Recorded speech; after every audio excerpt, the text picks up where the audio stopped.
नमस्कार विद्यार्थियों, कैसे हैं आप सब लोग। आशा करता हूं कि आप सब लोग ठीक होंगे। आपका फिर से एक बार स्वागत है आपके अपने YouTube चैनल जीके एरा में। दोस्तों, अभी तक हम जीके एरा में राजस्थान के इतिहास में आधुनिक इतिहास और राजस्थानी कला संस्कृति पढ़ते आ रहे हैं। आज हम नया टॉपिक पढ़ेंगे जो बहुत ही महत्वपूर्ण है आने वाले एग्जाम्स में, चाहे वो LDC का हो, चाहे आने वाली CET हो, या पूरे साल कोई भी एग्जाम हो। 2024-25 में जो भी एग्जाम होगा उनमें से इस टॉपिक से राजस्थान का बजट जो हाल ही में 10 जुलाई को पेश हुआ है राजस्थान विधानसभा में, उसमें कई घोषणाएं की गई हैं। उन घोषणाओं के बारे में हम चर्चा करेंगे और एक क्लास में नहीं करेंगे कि एक मैराथन क्लास बना दी और एक क्लास में नहीं, हम छोटे छोटे टॉपिक्स में करेंगे। 20-20, 25-25 मिनट की क्लास लेंगे और 4-5 क्लास में बजट पूरा कर लेंगे, लेकिन हम पूरे टॉपिक की चर्चा कर लेंगे। इस पर आपके प्रश्न तैयार हो जाएंगे। कम से कम आपके हर एग्जाम में, जिस एग्जाम में अर्थव्यवस्था आती है चाहे नहीं आती हो, उस एग्जाम में भी आती है जिसमें तो कम से कम 7-8 क्वेश्चन आएंगे, और जिस एग्जाम में अर्थव्यवस्था है ही नहीं, उस एग्जाम में करंट के पॉइंट ऑफ व्यू से, करंट के हिसाब से इसके 3 से 4 क्वेश्चन जरूर बनेंगे। ये लिख के रख लो, जरूर बनेंगे। बजट पढ़ना बहुत जरूरी है। 4-5 क्वेश्चन बिल्कुल आपकी झोली में आ जाएंगे। एक क्वेश्चन में सिलेक्शन ऊपर नीचे हो जाता है। 4-5 क्वेश्चन अगर आप कर लोगे, और बहुत आसान है, बहुत हिस्ट्री, कल्चर, ज्योग्राफी की तरह नहीं पढ़ना है इसको। 1-2 बार रीडिंग लगानी है और वही क्वेश्चन आएंगे। फैक्ट है, कुछ घुमा फिरा के नहीं आ सकता, डाटा आएंगे, तो इनको पढ़ना बहुत जरूरी है। इसलिए जीके एरा मैंने आपसे पहले भी कहा था कि मैं करंट पढ़ना है, करंट को पढ़ाना स्टार्ट करेंगे, तो करंट ही मान लीजिए यहीं से शुरू कर रहे हो। तो राजस्थान बजट की आज क्लास है। इसी तरह अगली क्लास हमारी आधुनिक इतिहास की होगी। उसके बाद हमारी अब बजट की क्लास आगे पीछे नहीं होगी, बजट की क्लास रोज आएगी, डेली। अगले 4-5 दिन में हम बजट कंप्लीट करेंगे। ऐसा नहीं 2-3 दिन बाद आएगी, नहीं। आज बजट की क्लास आई है, कल बजट की क्लास आएगी, परसों बजट की क्लास आएगी, जैसे जैसे एक साथ करेंगे, गैप नहीं देंगे। इसके अलावा राजस्थान की इतिहास और कला संस्कृति हमारी चलती रहेगी, ठीक है। तो आज हम पढ़ेंगे राजस्थान के बजट के बारे में। तो बिना किसी देरी के शुरू करते हैं राजस्थान का बजट। आज हम पढ़ेंगे राजस्थान का बजट 2024-25। राजस्थान बजट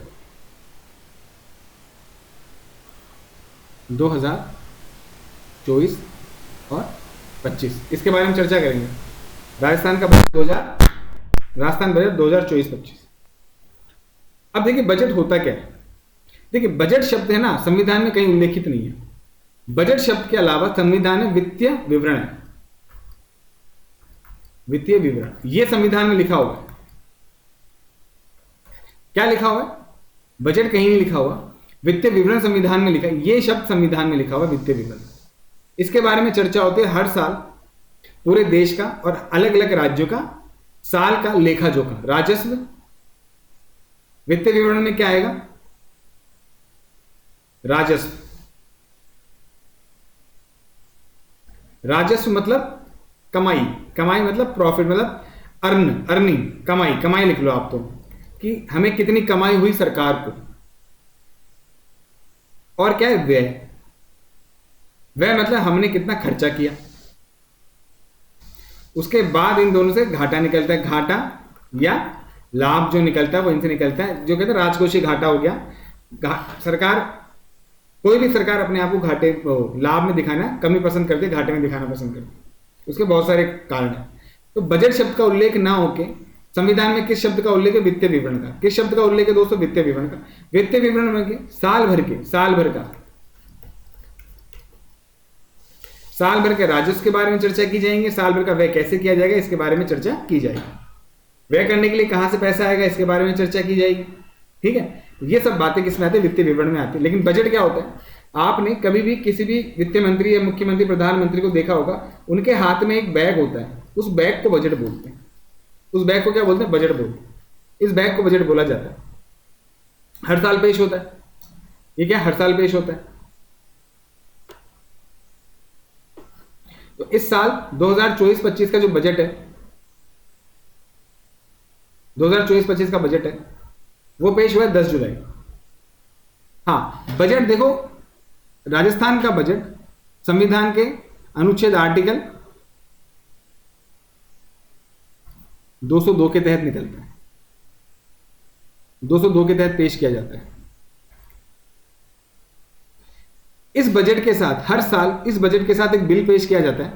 पहले वो बिल पेश नहीं होता था, लेकिन 2003 के बाद वो बिल पेश होने लगा। कुछ अमेंडमेंट हुए, 2003 के बाद एक बिल पेश करने किया जाने लगा।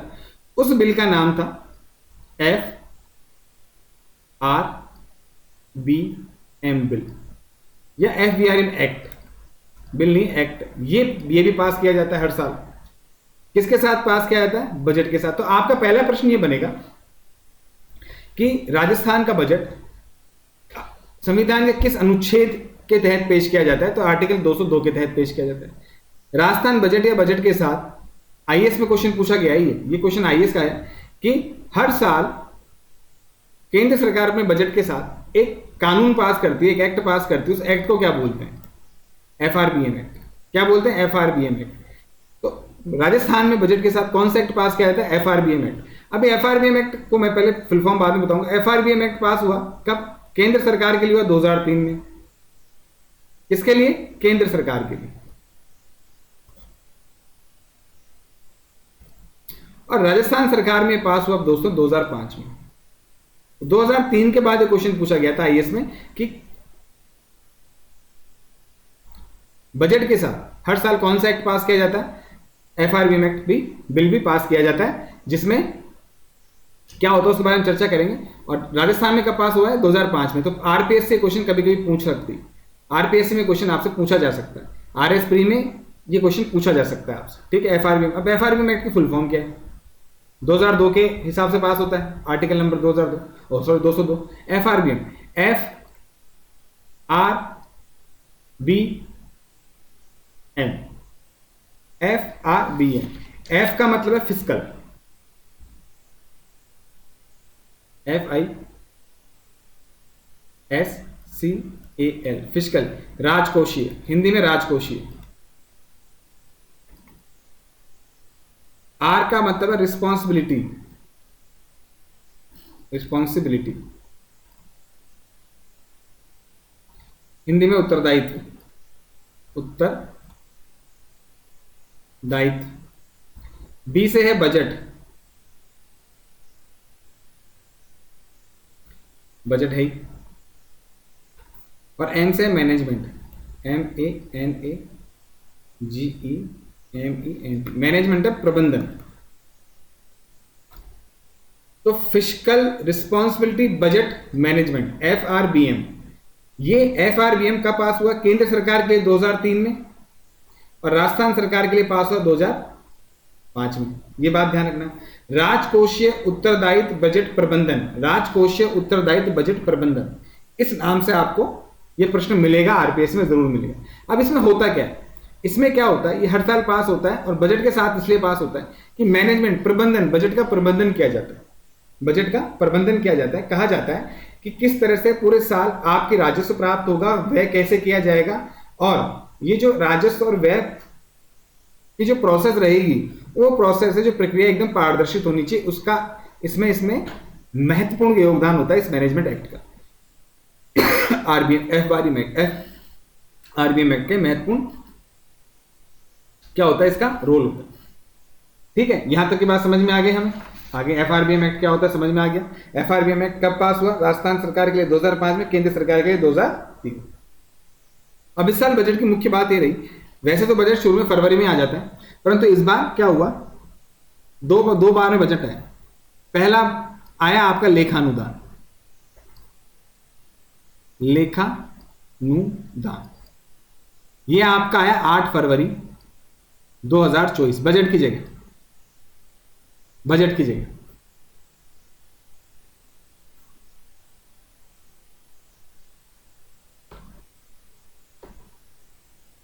कब आया लेखानुदान? 2024, 8 फरवरी 2024 में आया। किसकी जगह है? बजट की जगह। साहब लेखानुदान क्या होता है? देखिए लेखानुदान क्या होता है, बजट से पहले पेश किया जाता है। जरूरी नहीं हर बार हो, कभी कभी किसी इमरजेंसी में, किसी विशेष परिस्थिति में हमें पेश किया जाता है। बेसिकली तब पेश किया जाता है कि जैसे सरकार जाने, मान लीजिए वो होने वाले हैं, क्या कहते हैं, वोट, चुनाव होने वाले हैं, और चुनाव से पहले क्या आना है, बजट आना है। तो जो मौजूदा सरकार होती है वो क्या करती है, बजट ना देके लेखानुदान दे देती है। लेखा अनुदान में क्या होती है, वो घोषणाएं तो कर देती है, पर वो नए कर नहीं लगा सकती है ना, वो नई क्या कहते हैं, नए व्यय के लिए पैसा नहीं ला सकती। ठीक है, इस तरह से काम करती है, ताकि मान लीजिए अगर उनके उस पार्टी की सरकार नहीं बनती, तो जो दूसरी सरकार बनेगी किसी पार्टी की, उस पर इस बजट की का भार ना पड़े, इसलिए लेखानुदान पास किया जाता है। इसलिए क्या किया जाता है, लेखानुदान पास किया जाता है। तो आपने देखा होगा कि फरवरी के महीने में राजस्थान में तो बन गया था, राजस्थान में सरकार बन गई थी, परंतु केंद्र में सरकार नहीं बनी थी, और केंद्र के हिसाब से राज्यों का बजट आता है। तो इन्होंने लेखानुदान इसलिए पास किया, मान लीजिए केंद्र में सरकार नहीं आती, मान लीजिए केंद्र में सरकार नहीं आती, बीजेपी की वापस से गवर्नमेंट नहीं बनती है, केंद्र में मौजूदा गवर्नमेंट जो रूलिंग पार्टी गवर्नमेंट नहीं बनती है, तो फिर वो नया बजट नई सरकार पेश करती है और उसके हिसाब से राजस्थान सरकार बजट पेश करती है। परंतु केंद्र में बजट सरकार आ चुकी है, तब फरवरी के महीने में सरकार नहीं थी, परंतु अब सरकार आ चुकी है, तो अब 10 जुलाई को बजट पेश भी हो गया। तो लेखानुदान कब पेश हुआ, 8 फरवरी 2024 को। उसके बाद हुआ बजट पेश, पूर्ण बजट, इसे मॉडिफाई बजट ही बोलते हैं। पूर्ण बजट कब हुआ, पूर्ण बजट पेश हुआ दोस्तों 10 जुलाई 2024 को। इसका ध्यान रखना, इस साल का बजट 10 जुलाई 2024 को पेश हुआ था। लेखानुदान कब पेश हुआ था, 8 फरवरी 2024 को। आपके आ सकता है पहला है कि बजट पेश हुआ 8 फरवरी 2024 को, 10 जुलाई, पहला ही ऑप्शन 8 फरवरी आ सकता है, तो ध्यान रखिएगा 8 फरवरी को लेखानुदान पेश हुआ, ठीक है। उसके बाद बजट किसने पेश किया, यह प्रश्न इस बार जरूर पूछा जाएगा किसी न किसी एग्जाम में, बहुत, क्योंकि कई सालों से हमारे यहाँ मुख्यमंत्री बजट पेश करते हैं, मुख्यमंत्री बजट पेश करते हैं, परंतु इस बार बहुत सालों बाद हुआ कि वित्त मंत्री ने बजट पेश किया। तो आपसे क्वेश्चन नाम लेके पूछ सकते हैं, मंत्रालय लेके पूछ सकते हैं कि बजट पेश 2024 राजस्थान 2024-25 का बजट किसने पेश किया, मुख्यमंत्री ने, वित्त मंत्री ने, गृह मंत्री ने, किसने, वित्त मंत्री ने। और वित्त मंत्री कौन है, हमारी माननीय दिया कुमारी जी। कौन है, माननीय दिया कुमारी जी, जो हमारी माननीय उप मुख्यमंत्री भी है ना, डिप्टी सीएम भी। तो दिया कुमारी जी ने, वित्त मंत्री दिया कुमारी जी ने बजट पेश किया। तो ये क्वेश्चन आपको जरूर मिलेगा, ये क्वेश्चन आपको जरूर मिलेगा। बजट के, ये थी बजट की रूपरेखा कि बजट होता क्या है, बजट में क्या क्या बातें होती हैं, किस तरह से थोड़ा बहुत हमें आइडिया होना चाहिए। कभी कभी क्वेश्चन यहां से भी आ सकता है। अब चलेंगे हम बजट की तरफ, अब चलेंगे हम बजट की तरफ। ये है हमारा बजट, इसकी पीडीएफ आप डाउनलोड कर सकते हैं राजस्थान के जो वित्त विभाग की साइट है उससे, या मैं भी आपको डाउनलोड कर रखा है, मैंने लिंक डिस्क्रिप्शन में दे रखा है, वहां से भी डाउनलोड कर सकते हैं, वहां से आपको सीधा मिल जाएगा, ठीक है। तो देखिए, परिवर्तित बजट है, मॉडिफाइड बजट 2024-25 10 जुलाई 2024 को पेश हुए। अब इसमें क्या क्या घोषणाएं की गई उन पर हम चर्चा करेंगे एक एक करके। देखिए, सबसे पहले तो इसमें है अमृत कालखंड विकसित राजस्थान बनाया जाएगा। क्या बनाया जाएगा, अमृत कालखंड विकसित राजस्थान, विकसित राजस्थान बनाया जाएगा दोस्तों, विकसित राजस्थान। इस विकसित राजस्थान बनाने के लिए कब तक बनाया जाएगा, 2047 तक बनाया जाएगा। विकसित राजस्थान बनाया जाएगा और 2047 तक बनाया जाएगा। तो पहला एक प्रश्न ये है कि विकसित राजस्थान बनाने का संकल्प कब तक का है, 2025 तक का, 2030 तक का, 2029 तक का और 2047 तक का। ये 5 वर्षों की के अंतर्गत योजना है। 5 वर्षों में विकसित राजस्थान 2047 की रूपरेखा तैयार की जाएगी, उस और काम किया जाएगा, ठीक है। और अगले 5 वर्षों में राजस्थान को कितने 350 बिलियन डॉलर, 350 बिलियन डॉलर की इकोनॉमी बनाने का लक्ष्य रखा है अगले 5 सालों में। 350 बिलियन डॉलर को अगर वो रुपीज में कन्वर्ट करें तो लगभग 3 खरब, अरब नहीं खरब, 3 खरब की इकोनॉमी बनाने का लक्ष्य रखा गया। 3 खरब की इकोनॉमी बनाने का लक्ष्य रखा गया, ये एक लक्ष्य रखा गया। तो विकसित राजस्थान में को बनाने में @ 2047 को बनाने में जो नारा दिया गया है, जो स्लोगन दिया गया, वो क्या दिया गया, सर्वजन हिताय। क्या दिया गया, सर्वजन हिताय। तो ये दूसरा प्रश्न आपका बनता है कि विकसित राजस्थान को बनाने हेतु विकसित राजस्थान @ 2047 के अंतर्गत कौन सा लक्ष्य लेके या कौन सा नारा लेके कौन सा स्लोगन दिया गया। तो क्या दिया गया, सर्वजन हिताय। क्या दिया गया, सर्वजन हिताय। यह आपको ध्यान रखना है। इस सर्वजन हिताय के अंतर्गत 350 बिलियन डॉलर की हमें इकोनॉमी बनानी राजस्थान को। और ये बहुत सारी 10 चीजें दी गई हैं, उनमें से एक ये है 350। महत्वपूर्ण ये है, यही पूछी जाएगी एग्जाम में, 10 में से कभी नहीं पूछी जाएगी तो आरएस मेंस के एग्जाम में पूछी जाएगी, वैसे नहीं पूछी जाएगी। तो 350 बिलियन की बनाई गई है, ठीक है। अब उसके बाद है आपका पेयजल। सबसे पहली बात करें पेयजल की घोषणा की बात करें तो पेयजल में क्या घोषणाएं करी उन्होंने, वाटर वर्क्स डिपार्टमेंट में या पीएचडी डिपार्टमेंट में उन्होंने घोषणाएं करी कि जल जीवन मिशन। देखिए क्या है, जल जीवन मिशन, एक मिशन है जल जीवन मिशन। जल जीवन मिशन के अंतर्गत इस वर्ष, इस बात पे गौर कीजिएगा, प्रश्न यहां से आएगा आपको, इस वर्ष इस वर्ष, सिर्फ इस वर्ष की बात, ऐसा नहीं दिसंबर 2024-25 में, इस फाइनेंशियल ईयर में 15,000 करोड़ रुपए का व्यय करेंगे और 25 लाख ग्रामीण घरों में नल से जल पहुंचाएंगे। कितने? 25 लाख ग्रामीण, कितने? 25 लाख ग्रामीण घरों में। अबे ग्रामीण घर क्यों है, शहरों में क्यों नहीं आएगा? तो शहरों में इसलिए नहीं आएगा, उसके लिए मैं आपको बताता हूं। शहरों में इसलिए नहीं आएगा दोस्तों कि जल जीवन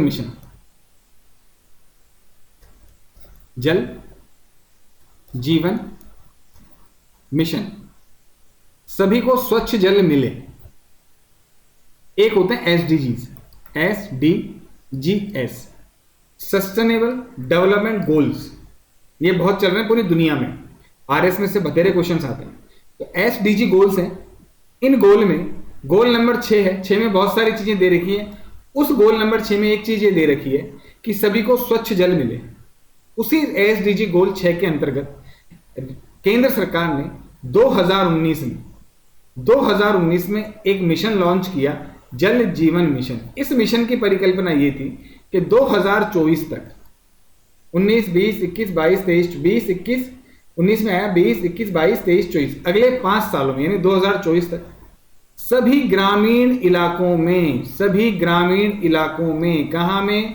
ग्रामीण इलाकों में नल से जल पहुंच जाए, इसलिए ग्रामीण की बात करी। तो जल जीवन मिशन का आपके बारे में समझ में आ गया। तो जल जीवन मिशन को और भी आप पढ़ लेना, अभी फिलहाल यहीं पे इतनी सी चर्चा करेंगे कि जल जीवन मिशन क्या है। SDG गोल 6 के अंतर्गत सभी को स्वच्छ जल मिलना चाहिए पीने के लिए, उसी को मद्देनजर रखते हुए केंद्र सरकार ने, किसने? सेंट्रल गवर्नमेंट ने 2019 में ये मिशन लॉन्च किया, योजना लॉन्च की, जिसमें कहा गया कि 5 साल यानी 2024 तक सभी ग्रामीण इलाकों में जल जीवन मिशन ग्रामीण इलाकों के लिए था। तो सभी ग्रामीण इलाकों में नल से जल पहुंचाया जाएगा, इसके अंतर्गत ये बात हुई। तो क्या बात हुई? जल जीवन मिशन में इस साल यानी 2024-25 में कितने घरों में? 25 लाख ग्रामीण घरों में, 25 लाख ग्रामीण घरों में नल से जल पहुंचेगा और उसमें व्यय कितना आएगा? 15,000 करोड़ का। ये पूरी लाइन आपके लिए बहुत ही इंपॉर्टेंट है। दूसरा ये है कि जल जीवन मिशन के अंतर्गत लगभग 20,037 करोड़ रुपए की लागत से 6 वृहद जल परियोजनाओं का कार्य किया जाएगा। आपसे नाम नहीं पूछेगा, ये नाम आएंगे आर्थिक समीक्षा में, ठीक है, पर आपसे नाम नहीं पूछेगा। आपसे पूछेगा राजस्थान 2024-25 के बजट के अंतर्गत कितने वृहद पेयजल परियोजनाओं का जल जीवन मिशन के अंतर्गत कार्य करने का लक्ष्य रखा गया है। तो कितना रखा गया है दोस्तों?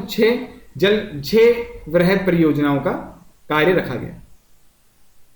उसके बाद जो आपकी इंपॉर्टेंट चीज है वो ये है, प्रत्येक विधानसभा क्षेत्र में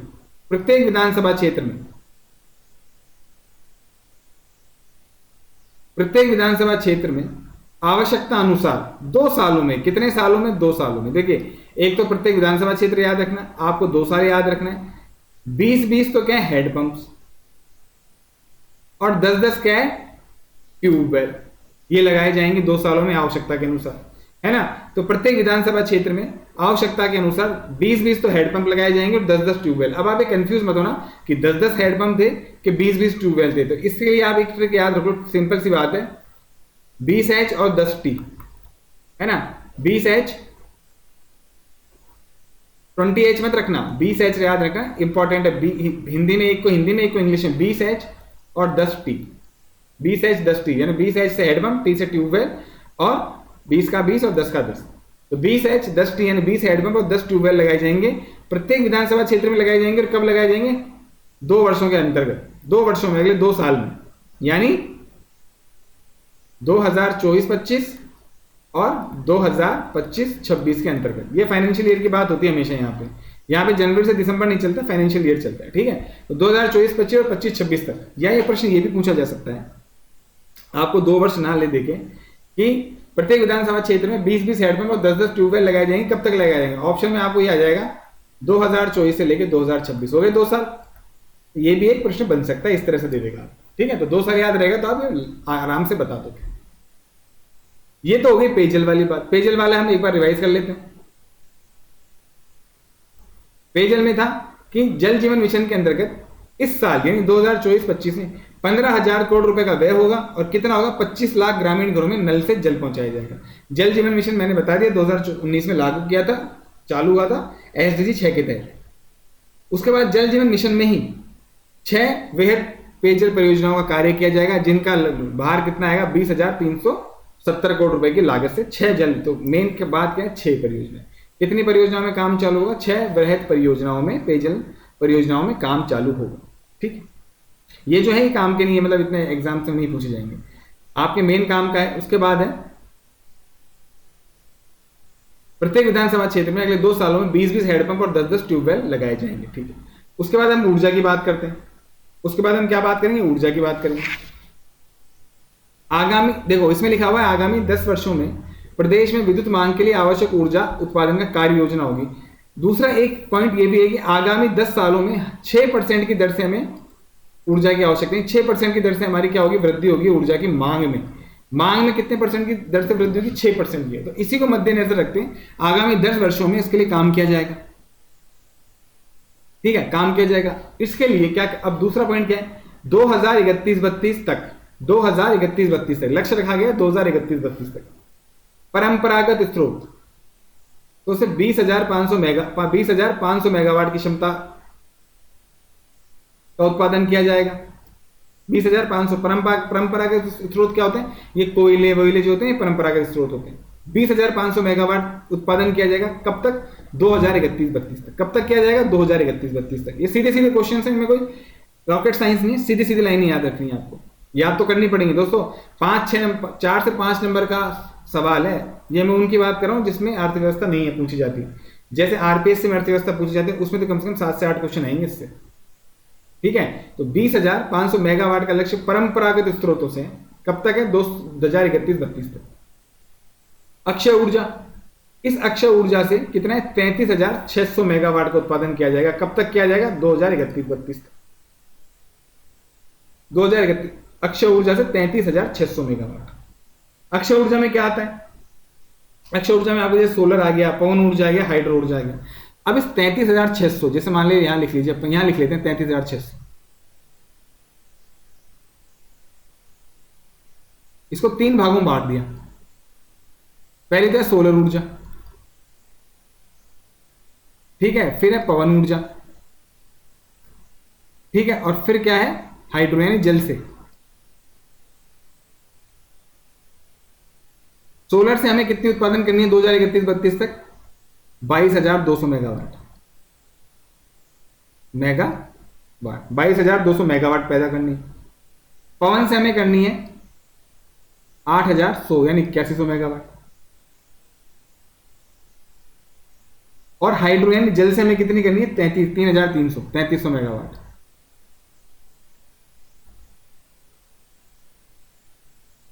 बाईस 8100 और 3300, 3 2 5 और 1 6, 10 और 3 13 और 2 1 3, 33,600 हो गई। तो इस 33,600 को 3 भागों में डिवाइड कर दिया। सोलर को कर दिया 22,200, पवन को कर दिया 8,100 और हाइड्रो जल से होने वाले कर दिया हमने 3300।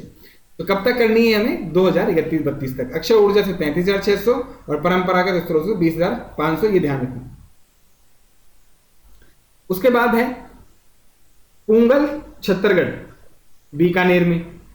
पुंगल छत्तरगढ़ 2 है, देखो बीकानेर में 2 जगह है, पुंगल छत्तरगढ़, और जैसलमेर में एक जगह बोडाना। यहां पे सोलर पार्क विकसित किए जाएंगे। सोलर पार्क बनेंगे, कहां कहां बनेंगे, एक तो बीकानेर बोडना, कहां कहां बनेंगे, बीकानेर और, यहां लिख लेते हैं, सोलर पार्क विकसित किए जाएंगे।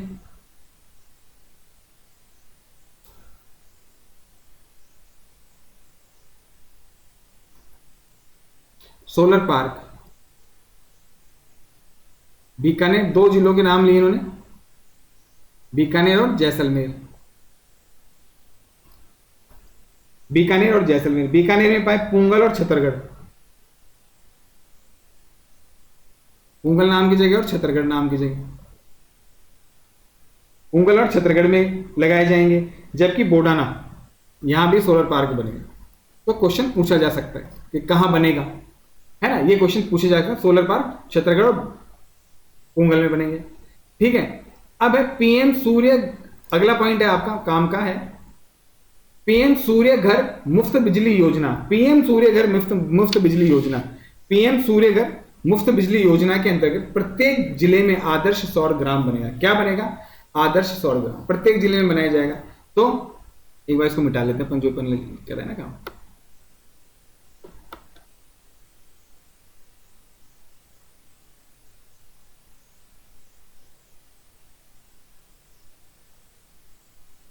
लिख लिया होगा मेरे हिसाब से सबने ना।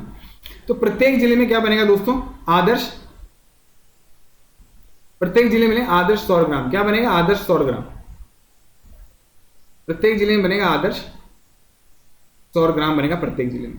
ये बनेगा किस प्रत्येक जिले में? इसका ध्यान रखना, ये क्वेश्चन जरूर पूछा जाएगा। प्रत्येक आएगा तो यही आएगा, प्रत्येक जिला है ना। किस लेवल पे बनेगा? संभाग लेवल पे, तहसील लेवल पे या जिला लेवल पे? तो किस पे? जिला लेवल पे। और किस योजना के अंतर्गत बनेगा? पीएम सूर्य घर मुफ्त बिजली योजना। पीएम सूर्य घर मुफ्त बिजली योजना, ये योजना केंद्र सरकार की और कब चलाई गई थी दोस्तों? ये योजना चलाई गई थी फरवरी 2024, फरवरी 2024 में चलाई गई थी, है ना। फरवरी 2024 में चलाई गई थी, जिसमें आपने सुना होगा, पढ़ा भी होगा कि 1 करोड़ घरों में सौर पैनल लगाए जाएंगे। 1 करोड़ घरों में, पूरे देश में 1 करोड़ घरों में क्या है? सौर पैनल लगाए जाएंगे। यानी उस सौर पैनल से बिजली पैदा होगी और 300 यूनिट बिजली तक, 300 यूनिट बिजली फ्री का वादा किया गया नरेंद्र मोदी द्वारा, प्रधानमंत्री नरेंद्र मोदी के द्वारा 300 यूनिट बिजली फ्री दी जाएगी। 1 करोड़ की लागत के 1 करोड़ घरों में सब्सिडी दी जाएगी। 1 किलोवाट से ज्यादा का अगर लगा 1 किलोवाट तक की हम सौर ऊर्जा लगाते हैं तो 30,000 की सब्सिडी है। 2 किलोवाट की लगाते हैं 6,000 की, 60,000 की है। और 3 या 3 किलोवाट से ज्यादा की लगाते हैं तो उस पर 78,000 की सब्सिडी दी जाएगी। ये है पीएम सूर्य मुफ्त बिजली योजना। काम की बात यह है कि ये क्वेश्चन पूछ सकते हैं, ठीक है, ये भी ध्यान रखना है। दूसरा, हमारे राजस्थान बजट में प्रत्येक जिले में आदर्श सौर ग्राम बनाए जाएंगे। किस योजना के अंतर्गत बनाए जाएंगे? पीएम सूर्य घर मुफ्त बिजली योजना के अंतर्गत बनाए जाएंगे। उस पर नेक्स्ट पॉइंट है कि 2,08,000 से अधिक घरों में 2 वर्षों में कनेक्शन देंगे। कितना? पूरे राजस्थान में 2,08,000 से अधिक घरों में, यानी 2,08,000 घर तो है ही है, उससे अधिक घरों में डोमेस्टिक बिजली के कनेक्शन दिए जाएंगे, घरेलू कनेक्शन दिए जाएंगे। कमर्शियल नहीं, घरेलू कनेक्शन, व्यवसायिक नहीं, घरेलू कनेक्शन दिए जाएंगे। कितने घरों में? 2,08,000 से अधिक घरों में। इसको हमें ध्यान रखना, ठीक है। उसके बाद 25 स्मार्ट मीटर दिए, 25 लाख, कितने मीटर दिए जाएंगे? 25 लाख स्मार्ट मीटर दिए जाएंगे। 25 लाख स्मार्ट मीटर दिए जाएंगे। किसके अंतर्गत है? Revamped distribution sector scheme, revamp distribution sector scheme RDSS के अंतर्गत समस्त विद्युत उपभोक्ताओं को चरणबद्ध रूप से स्मार्ट मीटर दिए जाएंगे। और इस साल यानी 2024-25 में, 2024-25 में ही 25 लाख दे देंगे। यानी एक साल में 25 लाख मीटर्स का ये क्या कर देंगे? डिस्ट्रीब्यूशन कर देंगे। ये तो है हमारी जल की हो गई, ऊर्जा की। अगर हम सड़क की बात कर लेते हैं, सड़क की हम बात कर लेते हैं। आज हम सड़क तक करेंगे, फिर बाद में आगे की बात अगली क्लास में करेंगे। सड़क के लिए क्या घोषणा करी गई दोस्तों सड़क परिवहन विभाग के लिए? कि 5 वर्षों में 53,000 किलोमीटर लंबाई के क्या बनेंगे? रोडें बनाई जाएंगी और 60,000 करोड़ रुपए का व्यय होगा। तो आपसे प्रश्न ये पूछा जाएगा कि राजस्थान बजट 2024-25 के अंदर अगले 5 सालों में कितने किलोमीटर लंबाई की सड़क बनाई जाएगी? तो 53,000 किलोमीटर की बनाई जाएगी। 53,000 किलोमीटर की बनाई जाएगी। और कितना खर्च आएगा? 60,000 करोड़ का खर्चा आएगा और 5 वर्षों में आएगा। ये आपका काम का बहुत नहीं है। स्टेट हाईवे सड़कों के साथ बाईपास सड़कें, फ्लाईओवर, ये सब तो हैं। मेन है आपका ये, सबसे मेन तो ये है। देखो 2,750 किलोमीटर यानी 2,750 किलोमीटर से अधिक लंबाई की 9 ग्रीन फील्ड एक्सप्रेसवे बनेंगे। तो यहां से आपका 2 प्रश्न है। पहला प्रश्न है कि 2024-25 राजस्थान 2024-25 के बजट में कितने ग्रीन फील्ड एक्सप्रेसवे बनाने की घोषणा की गई? 8, 9, 15, 6, 9 ग्रीनफील्ड एक्सप्रेसवे बनाने की घोषणा की गई। इन ग्रीनफील्ड एक्सप्रेसवे बनाने को कितनी लागत आएगी? 2,750 किलोमीटर की से अधिक, सॉरी कितने, इनका किलोमीटर कितना होगा? 2,750 किलोमीटर इनकी लंबाई होगी टोटल। अब प्रश्न, अगला प्रश्न ये कि ग्रीनफील्ड एक्सप्रेसवे क्या होता है? क्या ग्रीनफील्ड एक्सप्रेसवे क्या होते हैं? क्या इन पे हरियाली रहेगी या पेड़ों के बीच में से निकाले जाएंगे बिना जंगल काटे? नहीं है, ऐसा कुछ नहीं है। ग्रीन फील्ड एक्सप्रेसवे होते हैं नए एक्सप्रेसवे। ग्रीन फील्ड का मतलब होता है नया काम, ब्राउन फील्ड का मतलब होता है पुराना काम। मान लीजिए कोई भी सड़क है, कोई सड़क है, मान लीजिए दिल्ली रोड है, दिल्ली रोड पे आपको कुछ काम करना है तो वो ब्राउन फील्ड होगा, यानी पहले से वो काम हो रहा था, उसमें नया काम हमने जोड़ दिया या उसे जीर्णोद्धार कर दिया, कुछ कर दिया।